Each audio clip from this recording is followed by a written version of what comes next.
కమలం పార్టీ రాష్ట్ర రథసారథి తన జట్టు కూర్పుపై దృష్టి కేంద్రీకరించారు. ఆగస్టు 15 కల్లా తన పూర్తిస్థాయి రాష్ట్ర కమిటీని ఏర్పాటు చేసుకునేందుకు కసరత్తు ముమ్మరం చేశారు. అన్ని సామాజిక వర్గాలకు కమిటీలో ప్రాధాన్యత ఇవ్వడంతో పాటు యువత, మహిళలకు పెద్దపీట వేయనున్నట్లు సమాచారం. రాష్ట్ర కమిటీలో చోటు దక్కించుకునేందుకు పలువురు ఆశావహులు ఢిల్లీ స్థాయిలో లాబియింగ్ మొదలుపెట్టినట్టు తెలుస్తోంది. జాతీయ నాయకత్వం మాత్రం రామచంద్రరావుకు రాష్ట్ర కమిటీ కూర్పుపై పూర్తి స్వేచ్ఛనిచ్చినట్లు తెలుస్తోంది. 6 నెలల ఉత్కంఠకు తెరదింపుతూ బీజేపీ జాతీయ నాయకత్వం రాష్ట్ర అధ్యక్షుడిగా మాజీ ఎమ్మెల్సీ ఎన్ రామచంద్రరావును నియమించింది. ఇక పూర్తిస్థాయి రాష్ట్ర కమిటీని భర్తీ చేయాల్సి ఉంది. దీనికోసం రాష్ట్ర కమల దళపతి రామచంద్రరావు కసరత్తు ముమ్మరం చేస్తున్నారు. అన్ని సామాజిక సమీకరణాలకు కమిటీలో ప్రాధాన్యతను ఇస్తూనే తనకు అనుకూలంగా ఉండే వ్యక్తులను నియమించుకునేందుకు ప్రణాళిక చేస్తున్నట్లు విశ్వసనీయ సమాచారం. ఇప్పటికే కరీంనగర్, మేడ్చల్ అర్బన్ జిల్లాల అధ్యక్షులు మినహా అన్ని జిల్లా అధ్యక్షుల నియామకం పూర్తయింది. ఈ నెలాఖరు వరకు పూర్తిస్థాయి జిల్లా కమిటీలను నియమించనుంది. జిల్లా జట్టుల్లోనూ రామచంద్రరావు తన మార్కు చూపించుకోవాలని చూస్తున్నట్లు పార్టీ వర్గాలు చెబుతున్నాయి. సామాజిక సమీకరణాలను దృష్టిలో పెట్టుకుని జిల్లా కమిటీల్లో మహిళలు, యువతకు పెద్దపీట వేయాలని రామచంద్రరావు ఆదేశించినట్లు సమాచారం. పాత కమిటీలోని 40% వ్యక్తులకు నూతన జిల్లా కమిటీల్లోనూ అవకాశం కల్పించాలని ఆదేశించినట్లు పార్టీ వర్గాలు తెలిపాయి. జిల్లా కమిటీలు వేసిన తర్వాత రాష్ట్ర కమిటీని ప్రకటించేందుకు ప్రణాళిక చేస్తున్నట్లు విశ్వసనీయ సమాచారం.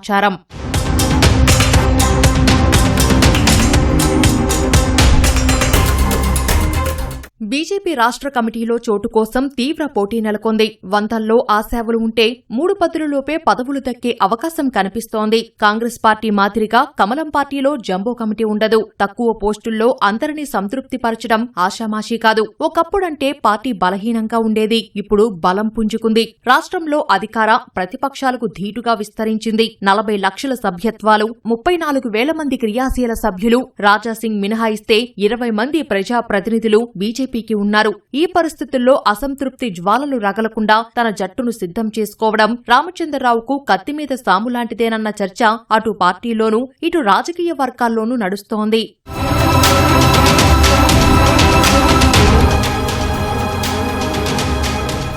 గత రాష్ట్ర కమిటీలో 5 ప్రధాన కార్యదర్శులు, 8 మంది ఉపాధ్యక్షులు, 8 మంది కార్యదర్శులు, కోశాధికారి, సహకోశాధికారి పదవులను కల్పించింది. అదనంగా ఒకరిద్దరికి అవకాశం ఇవ్వాలని కోరినప్పటికీ కేంద్ర పార్టీ అవకాశం ఇవ్వలేదు.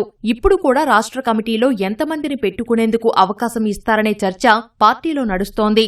రాష్ట్ర అధ్యక్ష పదవి తర్వాత పార్టీలో ప్రధాన కార్యదర్శి పోస్టు అనేది కీలకమైంది. ప్రధాన కార్యదర్శి పదవులపై అనేక మంది కన్నేసినట్లు సమాచారం. ఈ పదవి కోసం జాతీయ స్థాయిలో పైరవీలు మొదలుపెట్టినట్లు విశ్వసనీయ సమాచారం. మిగతా రాష్ట్ర ఉపాధ్యక్షులు, కార్యదర్శుల పదవులు ఎవరిని కలిస్తే వస్తాయని ఆరా తీస్తున్నట్లు తెలుస్తోంది. కొంతమంది ఆర్ఎస్ఎస్ పెద్దలను కూడా కలిసి అవకాశం ఇవ్వాలని కోరుతున్నట్లు పార్టీ శ్రేణుల్లో చర్చ నడుస్తోంది. రాష్ట్ర ఇన్ఛార్జీలుగా ఉన్న సునీల్ బన్సల్, అభయ్ పాటిల్ ముందు తమ దరఖాస్తులను పెట్టుకునేందుకు సిద్ధంగా ఉన్నట్లు తెలుస్తోంది. రాష్ట్ర కమిటీని ఏర్పాటు చేసుకోవడం రామచంద్రరావుకు అంత సులభంగా కనిపించటం లేదు. అన్ని సామాజిక సమీకరణాలను దృష్టిలో పెట్టుకోవడంతో పాటు మహిళలు, యువతకు కమిటీలో ప్రాధాన్యత కల్పించాల్సి ఉంటుంది. ఈ పదవుల పంచాయతీలో అందరినీ మెప్పించి, ఒప్పించి రామచంద్రరావు తన జట్టును ఎలా సిద్ధం చేసుకుంటారోనన్న చర్చ నడుస్తోంది. రామచంద్రరావుకు అధిష్టానం పూర్తి స్వేచ్ఛనిచ్చినప్పటికీ రాష్ట్ర పార్టీలోని సీనియర్ నేతలు ఫ్రీ హ్యాండ్ ఇస్తారా లేక అడ్డుపుల్లలు వేస్తారా అన్న ప్రశ్న ఉత్పన్నమవుతోంది.